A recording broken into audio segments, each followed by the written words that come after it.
ಇವತ್ತು ರಾಜ್ಯಪಾಲರನ್ನು ನಮ್ಮ ಪಕ್ಷದ ವತಿಯಿಂದ ನಮ್ಮ ಪಕ್ಷದ ಎಲ್ಲ ಮುಖಂಡರು ಸೇರಿ ಭೇಟಿ ಮಾಡಿದ ಮೂಲ ಉದ್ದೇಶ ಏನಿದೆ ಅಂದರೆ ಎರಡೂ ಸದನಗಳಲ್ಲಿ ಉತ್ತರ ಕರ್ನಾಟಕದ ವಿಷಯದಲ್ಲಿ ಚರ್ಚೆ ಆಗಬೇಕಾದಂಥ ಮೂಲ ಉದ್ದೇಶದಿಂದಲೇ ಚಳಿಗಾಲದ ಅಧಿವೇಶನ ಬೆಳಗಾಂನಲ್ಲಿ ಕರೀತಾ ಇದ್ದೆ. ಬೆಳಗಾಂ ಅಧಿವೇಶನದಲ್ಲಿ ಚರ್ಚೆ ಆದಂಥ ವಿಷಯಗಳನ್ನು ತಮ್ಮೆಲ್ಲ ನೋಡಿದ್ದೀರಿ ನೀವು.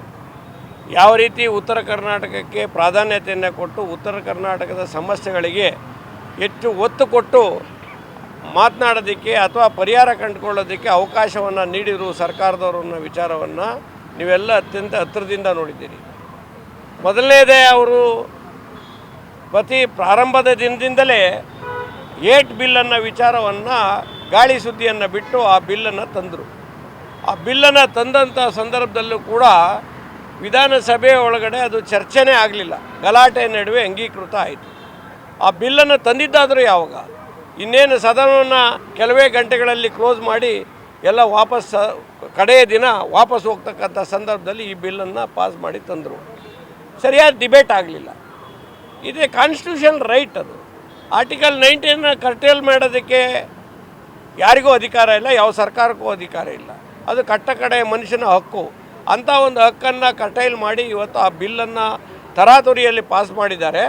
ತಾವು ನಮ್ಮ ಗವರ್ನರ್ ಸಾಹೇಬರು ಇವತ್ತು ರಾಜ್ಯಪಾಲರು ಇದ್ರ ಬಗ್ಗೆ ಗಮನ ಮಾಡಬೇಕು.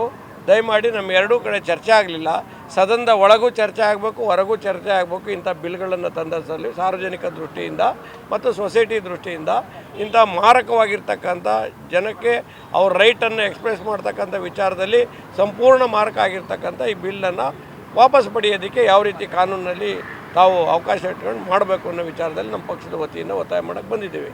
ಇನ್ನೊಂದು, ಈಗಾಗಲೇ ನಮ್ಮ ಕೃಷ್ಣಾರೆಡ್ಡಿ ಅವರು ಹೇಳ್ದಂಗೆ ಅತಿವೃಷ್ಟಿ ಅನಾವೃಷ್ಟಿ ಮತ್ತು ಇಲ್ಲಿ ಈಗಾಗಲೇ ಪ್ರೆಸ್ಸಲ್ಲಿ ನಮ್ಮ ಕುಮಾರಸ್ವಾಮಿ ಅವರು ಮಾತಾಡಿದರು.